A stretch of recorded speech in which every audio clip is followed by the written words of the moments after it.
Olá pessoal, tudo bem? Neste vídeo eu quero discutir os tópicos de distribuição de probabilidade, distribuição contínua e discreta e o teorema do limite central. Para modelar o comportamento de um sistema com variável aleatória, é preciso determinar qual é a distribuição de probabilidade que se aplica a esse sistema. Distribuição de probabilidade pode ser uma tabela ou uma função que atribui probabilidades aos valores que uma variável aleatória pode assumir. Se a variável aleatória for discreta, por exemplo, a idade das pessoas, então a distribuição vai ser uma tabela especificando a probabilidade de que a variável aleatória discreta x assuma cada um dos valores possíveis. Suponha, por exemplo, uma creche que atenda crianças com idade de 2, 3 e 4 anos. Neste caso, a tabela de distribuição de probabilidade foi construída com dados empíricos com os seguintes valores. Para crianças com idade de 2 anos, a probabilidade P de x igual a 2 é 15%. Para x igual a 3, P de x igual a 3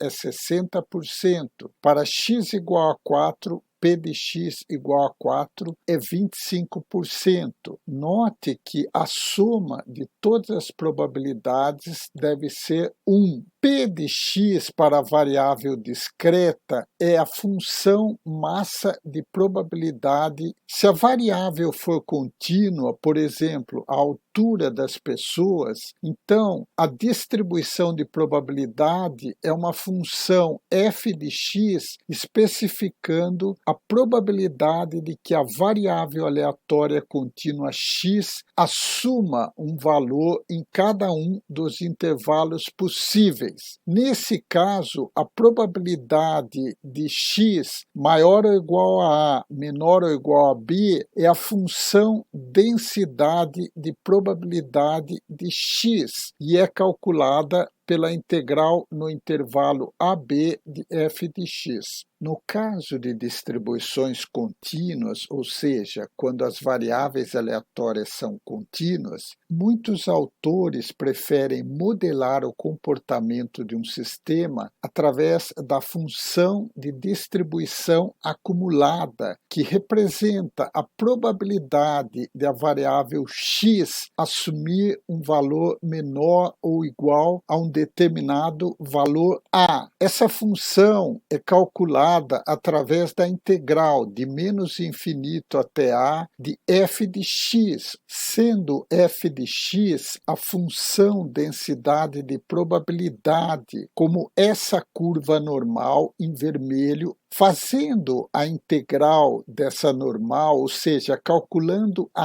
área dessa função normal, nós obtemos a função de distribuição acumulada aqui em vermelho embaixo. A distribuição contínua mais utilizada é a distribuição gaussiana, definida a partir de uma função densidade de probabilidade que se escreve dessa forma que, sendo x a nossa variável aleatória com qualquer valor real, μ é a nossa média da distribuição e sigma é o desvio padrão. Na distribuição gaussiana, o μ está situado no topo desse sino e o desvio padrão sigma está situado nesse ponto em que a derivada dessa curva muda de ângulo. Vamos ver esse exemplo em que desejamos medir o comprimento de uma mesa, que será nossa variável contínua aleatória x. Ao realizarmos n medidas sucessivas da mesma mesa, obtemos uma estimativa do valor médio por essa fórmula, que é o somatório de todas as medidas x dividido pelo número de medidas realizadas. X barra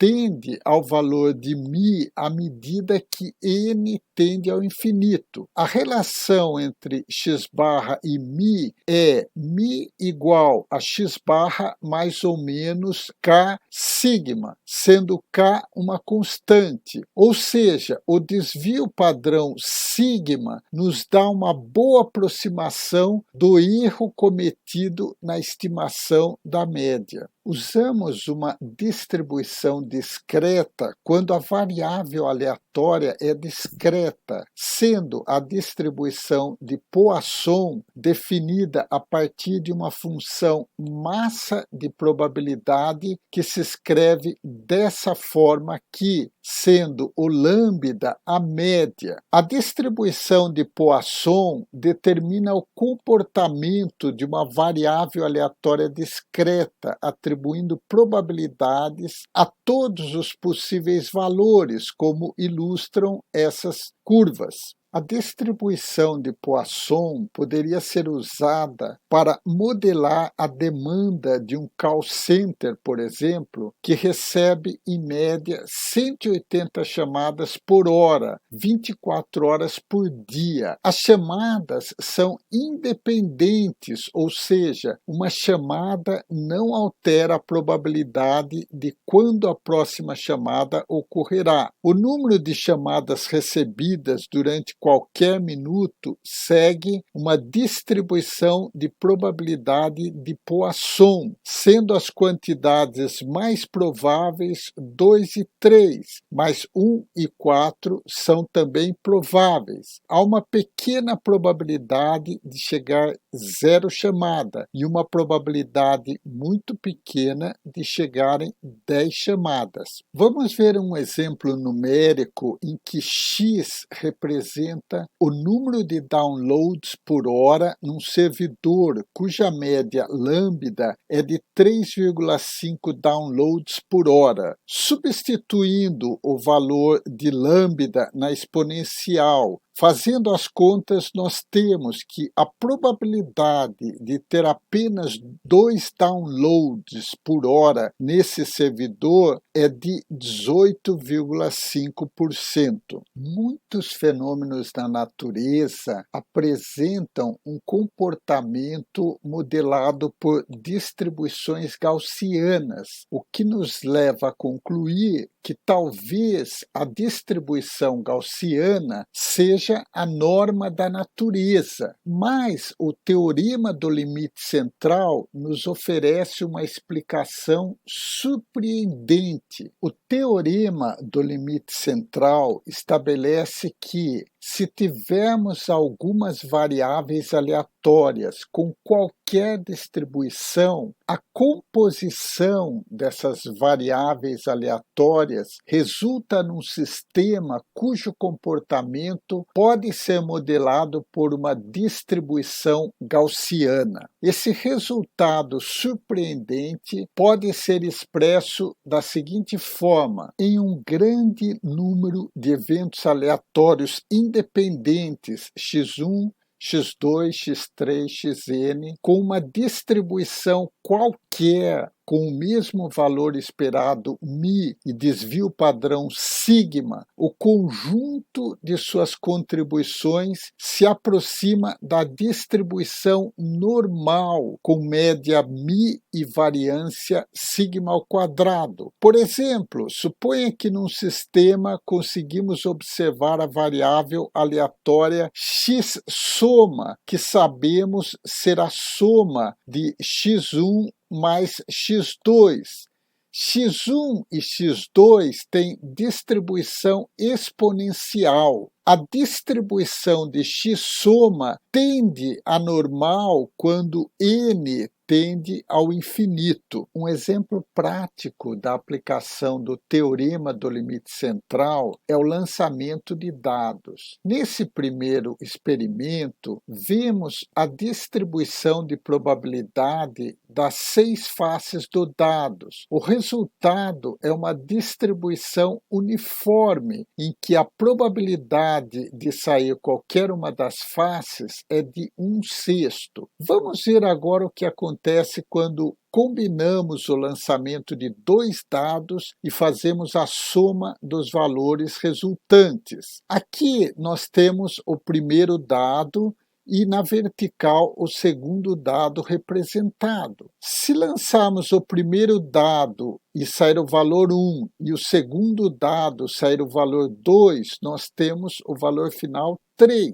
Se lançarmos o primeiro dado com o valor 4 e o segundo dado sair com o valor 5, temos o resultado final 9, e assim sucessivamente. Note que tanto o valor 12 quanto o valor 2 só podem ser obtidos como resultado de uma única combinação. Mas o valor 3, por exemplo, pode ser resultado de duas combinações. Se o primeiro dado for 2, o segundo for 1, temos o valor 3. Se o primeiro dado for 1 e o segundo dado for 2, também temos o valor 3.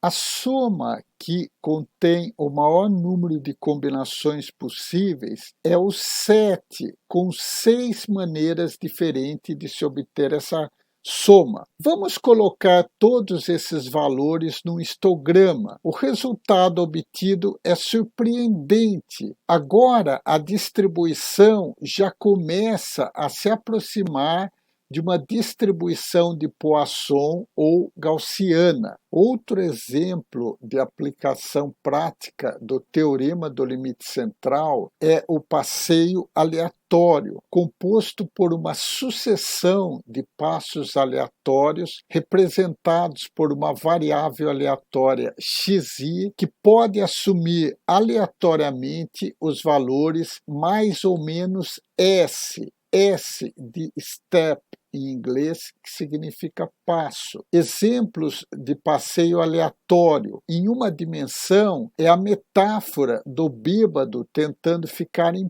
pé. Ora ele cai para a esquerda, ora ele cai aleatoriamente para a direita. Já para duas dimensões, podemos traçar o caminho de um animal em busca de comida. Pelo teorema do limite central, como os passos xi são independentes, a função densidade de probabilidade é dada por essa fórmula, que representa uma gaussiana à medida que n tende ao infinito, mesmo que cada xi não obedeça à distribuição normal. Aqui nós temos o exemplo de 8 passeios aleatórios partindo da posição 0. Suponha que o passeio aleatório unidimensional ocorra da seguinte forma: a cada passo, uma moeda é lançada. Se sair cara, ocorre um passo para a esquerda. Se sair coroa, para a direita. A posição de partida é a posição 0. No lançamento 1, a posição final, então, será ou -1 ou 1. No lançamento número 2, a posição final poderá ser -2, 0 ou 1. Há dois caminhos possíveis para terminar na posição 0, sendo 0,